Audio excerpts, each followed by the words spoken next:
John Bolton's memoir indicates that Donald Trump did commit some of the accusations that have been lodged against him by this impeachment investigation. In fact, recent revelations indicate that Bolton was worried about some of the financial dealings that Donald Trump had with world leaders, including the leader of Turkey and China. Now, keep in mind that John Bolton, former national security advisor, was loved by all right-wingers in the country. He is a war hawk. He has been in Republican circles for decades.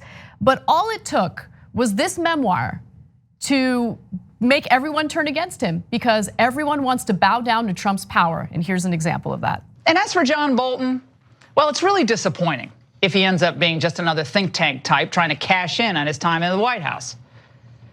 You know, I like Bolton. He's been on the show a number of times, but he's a neocon who never should have been hired by Trump in the first place. John Bolton himself has been reduced to a tool for the radical Dems and the deep state. Is beneath him. Yeah, I think it's perhaps not as beneath him as far as you think. Here's a man who purports to care about the national security of this country. And the only reason anyone cares about what Bolton has to say is because he was Trump's national security advisor, period. We do not need to hear from him or read what he writes. Donald Trump used to recite a poem about a woman who took a dying snake into her house and nursed it back to health. The snake did become healthy and then immediately whipped around and bit the woman. As she breathed her last breaths, the woman asked the snake, "Why did you do this?" "Well, because I'm a snake," was the reply. "That's what we do." All of which somehow reminds us of disgraced former national security advisor John Bolton. What a rancid, corrupt, absolutely disgusting move for him to have made. Bolton's a red herring. So is the entire idea of calling witnesses. You know, how much does it cost to sell out potential national security in your country? The best thing here would be Ambassador Bolton to pull this book until Mr. Trump leaves office, or at least until after the election in November. Republicans in Washington tonight seem shocked to discover that Bolton has turned and betrayed his former boss, Donald Trump, but they shouldn't be shocked. That's who John Bolton is. That's who John Bolton has always been. That's what John Bolton does. He is obviously so profoundly disappointed in John Bolton, as frankly are most of us who at one time thought he was a man of principle. Now, there is one Republican who's standing by John Bolton, and it was also a person who served in Trump's administration. Former Chief of Staff John Kelly. John Kelly told CNN, quote, "If John Bolton says that in the book, I believe John Bolton. He always gave the president the unvarnished truth and is a man of integrity and great character." Okay, so I feel like Bolton is Piggy in Lord of the Flies. And so he gets the conch and there's going to be consequences. So all these guys that you saw bashing him today, I can show you 1,000 clips of them in love with John Bolton. I mean, Laura Ingraham referred to him as a neocon who should have never served in Trump's administration. Laura Ingraham is a neocon. What does she think she is? Laura, it's not like we don't know that you were in favor of the Iraq War. You said it a million times on air. It's not like we don't know all of you, with the slight exception of Tucker Carlson, kind of. We're all in favor of the neocons. You yourselves were neocons. You all love John Bolton. You love the wars he started. You love the wars he wants to start now. Okay. She said the only reason why anyone cares about what he has to say is because he served in Trump's administration. Didn't John Bolton work at Fox News? That's right. And that was before the Trump administration. So why did you guys care? Okay, and you loved him when he was in the Bush administration. So no, but complete loyalty is required. In fact, principles are to be ignored, extinguished. Right. So if you have any principles at all, or you tell the truth at all, you must be destroyed. So look, guys, this is what fascism looks like. So if one of your own says something that's true, seek and destroy. The truth must be destroyed. Now look at us. Since John Bolton is saying negative things about Donald Trump, do we turn around and go, "Oh, you know what, John Bolton's a great guy"? No, John Bolton's a terrible guy. And he is a neocon, and he does want to start wars, and we don't agree with him on anything on policy.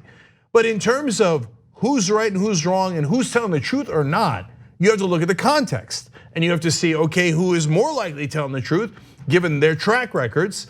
Bolton, to be fair to him, has never hid that he's a warmonger. He said before he went to the UN as ambassador under Trump, he said, I wish I could take out 10 floors of the United Nations. The reason why he's loathed among progressives is because how honest he is about how conservative he is and how he wants to start those wars and how he's a neocon and how he thinks we should attack Iran and how much he was in favor of the Iraq war to this day. So he has a track record of being a terrible person. He does not have a track record of being dishonest in that sense. Donald Trump, on the other hand, 15,000 lies and counting. And second of all, people inside the administration like John Kelly back up John Bolton. All the other people inside the administration that testified back up John Bolton. And every other piece of evidence backs up John Bolton. That's why Laura Ingraham and the rest are desperate to, no, don't have him testify. Red herring, don't have him testify. Because if you hear it with your own ears and you watch it with your own eyes, you might realize, oh my God, it's so obvious. And by the way, last thing on this, whether it's China, Turkey, those are new deals. Those are really, really interesting. And now it looks like there's allegations of personal bribery for his family. So that's massive, massive.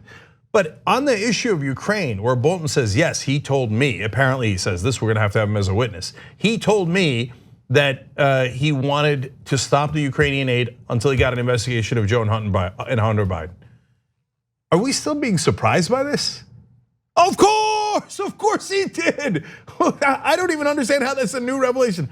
I know the importance of it because it's firsthand, but everybody knows that's true. And even the Republicans know, even Cornyn, number 2 Republican in the Senate, he said, look, the facts are not in dispute, but we don't know if this rises to high crimes and misdemeanors. Okay, so you acknowledge he did hold up the aid, and it's because he did want his political rival investigated. I mean, that's really the only defense they have left, right? And it's so weak and so pathetic. Oh, well, I mean, yeah, he did all this stuff, but is it really that bad? Yeah, it's bad, it's bad. This is the type of corruption that should be, a call for removal in the executive branch. And guys, Democrats, for God's sake, look, I won't go through all the crimes, but just 2 related to Ukraine. Asking for a foreign government's assistance in an election is 100% illegal. If any of you did it while you were running for office, you would be guaranteed to be arrested if we found out. Guaranteed, okay? And then saying you'll hold up US national security interests until you get an investigation. That's the second crime. That's the quid pro quo. That's the bribery and extortion. That is also obviously illegal, obviously. Let alone the fact that he held up the aid and broke another law that he was supposed to immediately give it once Congress authorized it. That's a third crime just within the Ukraine story. This whole conversation about did he do it or did he not is total and utter nonsense. If we had actual journalists in this country, everyone would say, the journalists would say, there's no question at all. Even the Republican top leadership, John Cornyn admits, there is no question about the facts. He did it. You want to have a question about, hey, I think the president should be above the law and he should be allowed to break laws all the time? Okay, well, you make that case and let's have that debate.